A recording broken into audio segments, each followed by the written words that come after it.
Hi everyone, it's me, Natalie. I'm here to tell you about what Victober TBRs made me do.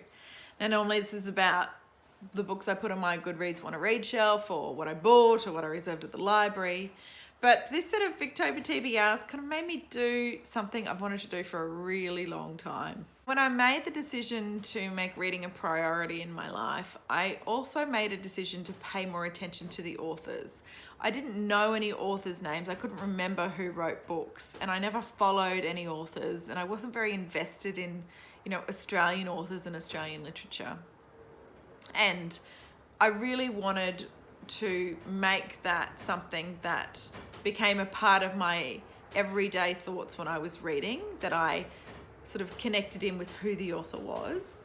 Now lots of booktubers do this, but Sean the Book Maniac, for me, he was the first booktuber I saw that really drilled down, who I continue to see. He's great at really drilling down on who the author is, where they're from, what their background is.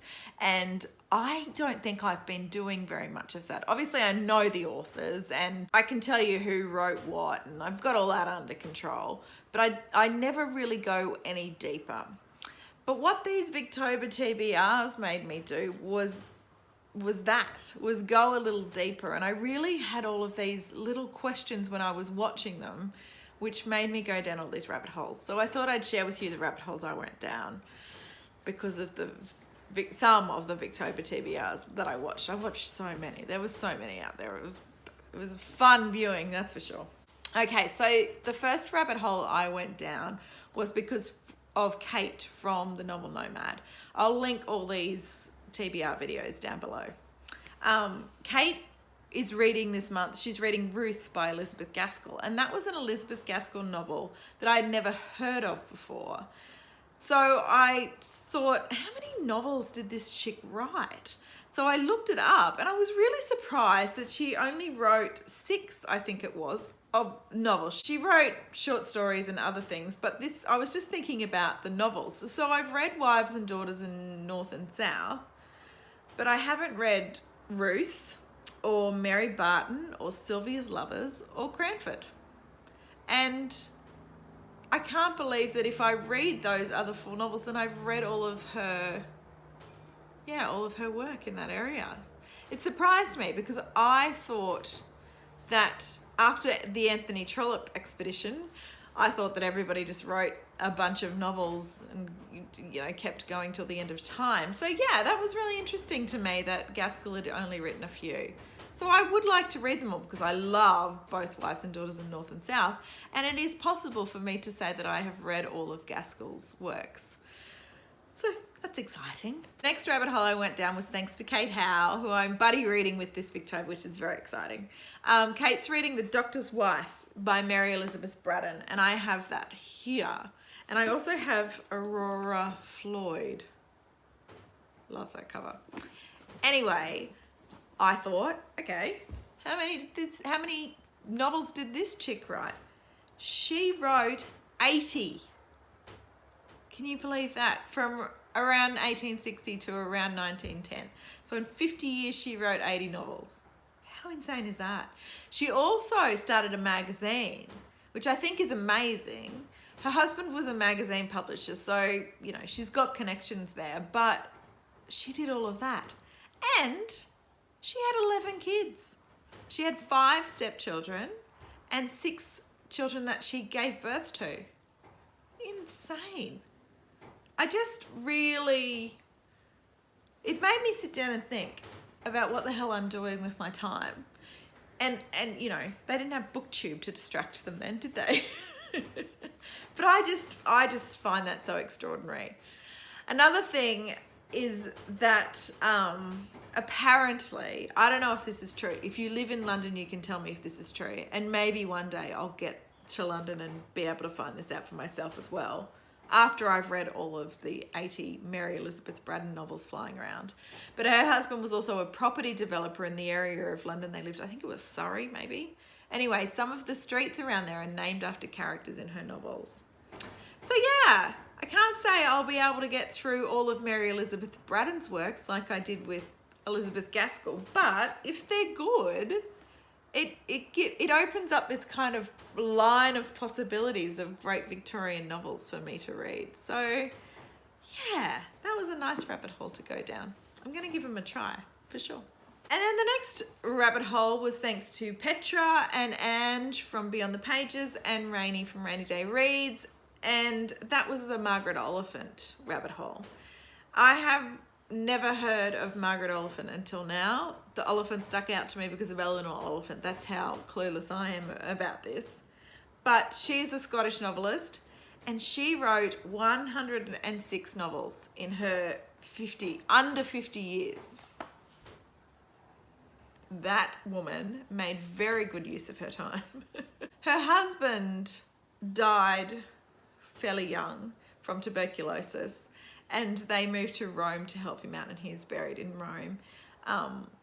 But when she came back to London, she supported her 3 children with her literary works. I think that is awesome. She already had a reputation and she just built it. Actually, I should have looked at how many novels she wrote after her husband died. That would be an interesting thing, whether she punched it out because she needed the money. That would be a very interesting question to answer. I might have a look at that after I turn the camera off. But yeah, I'm never going to read all of Margaret Oliphant's works. I have never seen a Margaret Oliphant in my travels. Not that I travel far and wide with, bookshops housing plenty of classic literature. But yeah, I'll definitely be looking out for some because I would really like to give it a go. And the fact that these 3 amazing booktubers are reading her novels for Victober makes me think that she might be good. So that's that. But then Margaret led me down a rabbit hole that's caused me a lot of frustration. So Margaret Oliphant mentored an Irish author called Emily Lawless. Now in the bio for Emily, it says that she was a poet as well and also a naturalist.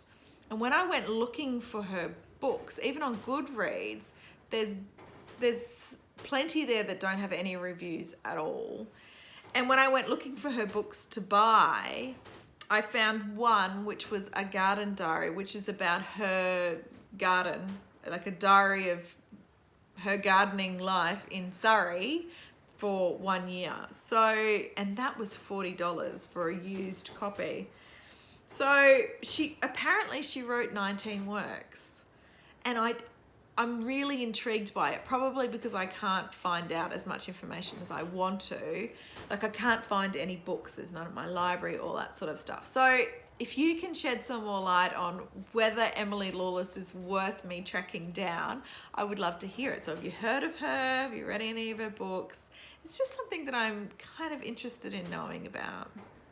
Anyway, that was a really fun exercise. It made me think about the women behind the books and sort of what they went through and the fact that they achieved so much while being, mothers themselves. And, this Margaret Oliphant traveled all over Europe to kind of help her husband with his health issues. Like, there's just a lot that people went through, and they still punched out all of these works. So when, I don't know whether if you read their catalogue of works for, Mary Elizabeth Braddon and Margaret Oliphant, if they're all the same, or whether they were able to come up with different storylines and creative ideas to make each of those 80 novels or 106 novels different. It would be very interesting. I just don't think I'll be able to do it in my lifetime. But if anybody has extensively read any of those two, I would, be interested to find out that information. Anyway, this is just a short little video to share with you the rabbit holes that I just spent a couple of hours going down and had a ball doing it. Victober, TBRs have opened up all of these little worlds to me, and I'm forever grateful, of course. Okay, I hope your Victober's going good. Mine's not. If you've seen my latest vlog, it's really not happening for me. But I've got a bit of a schedule this week. Every time I create a schedule, I never stick to it. So let's see if I can do it this week. I don't know. Okay, it's been really nice chatting with you. I'll see you in the next vlog. Bye, everyone.